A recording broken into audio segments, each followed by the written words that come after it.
Ni ata diri kay gibuhatan ni para kang Rudy Duterte. No, kay bawo na ta sa tanan sa nahitabo sa iyaha. Ang importante karon nga ipakita gyud nato nga di ta ug wa ta mosugot sa gihimo sa iyaha.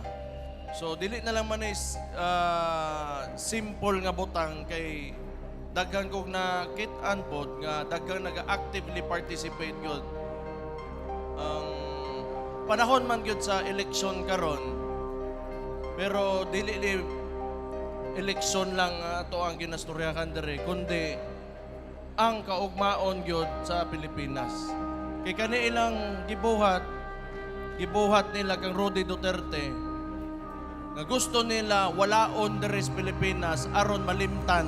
Siguro mao nila ang tan-aw nga mahimo nila, pero kahibaw man ta nga mas nikusog lang ang atong pagtuo, hugot nga pagtuo sa mga plataporma ni Rudy Duterte.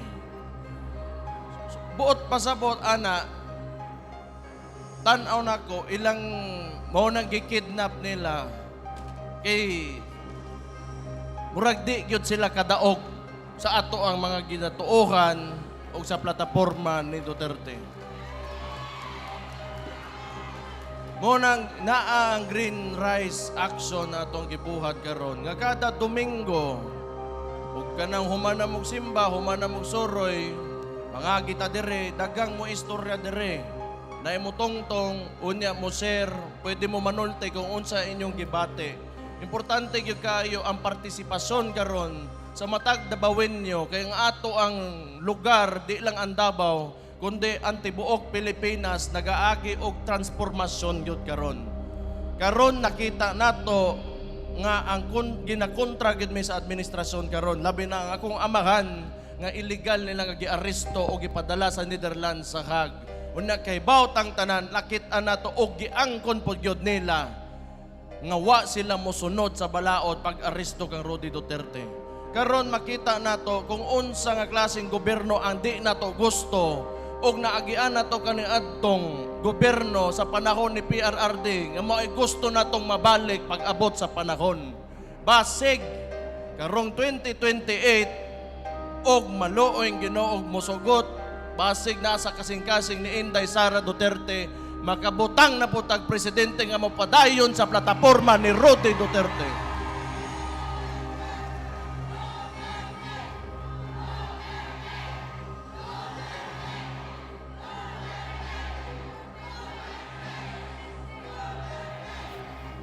Sama sa akong ingon sa sinugdanan pa lang gyud ani itong araw ng Davao, dili gyud ta dapat mangundang kay pag labi na og sayop gyud ang ginabuhat sa tuwa, dapat kita dili gyud manugot ani.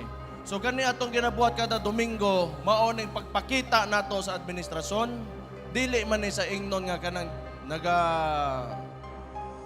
nagayaga-yaga ta o bugal-bugal ni atoa, mao ni atong ginabate, mao ning sentimento nato nga atong gusto ma-express o makita sa kadaghanan po aron in the hopes nga daghang manguban sa toa. Para sama sa kuingon, dunay transformasyon nga nagahitabo karon sa atong nasod basig kung mulahos atong mga sentimento makuha na gyud nato ang Pilipinas og syudad nga pinakagusto gyud nato kaniadto pang naglingkod pa si Rudy Duterte. Pero kini mahitabo ni dako atong kontra. Total nakita ninyo ang kaniadtong karon. Sila man po'y gusto magpugos anak permente nga sige sila pangumpara ang Marcos ug Duterte kuno. Ginapagawas nila sa ilahang media mismo. Ni ADI si Rodante Marcoleta ato ang kandidato pagka-senador sa PDP laban. Og makahinomdom mo ang akong igsuon si Inday Sara Duterte gipatawag sa Quadcom, andam mo tubag, andam mo kuan.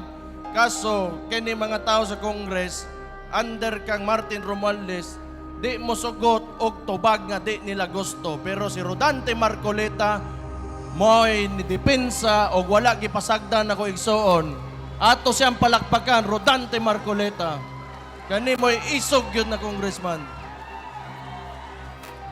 Magandang gabi po.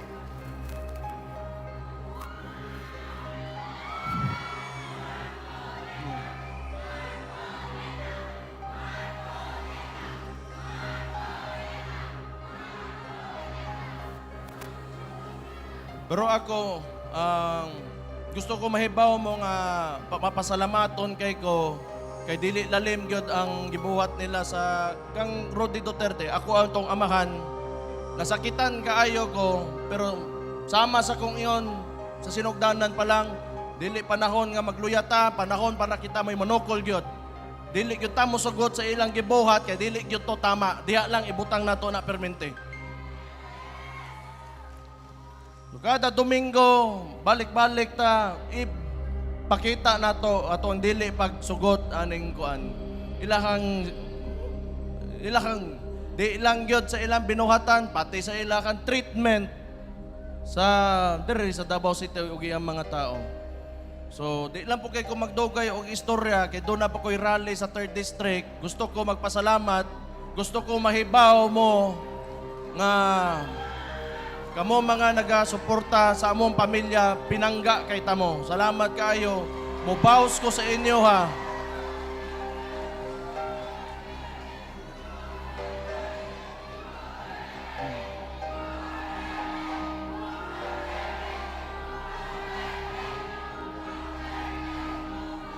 Kana inyong pagpangga nga ginapakita sa mong pamilya, labi na sa ko amahan, ibawas ko na lang na pinaagis pagpanarbaho o pagkamatinud-anon diri sa kong trabaho. Salamat kayo sa inyong tanan. Ug mayong gabiin ninyo, mabuhay ang Davao City! Mabuhay!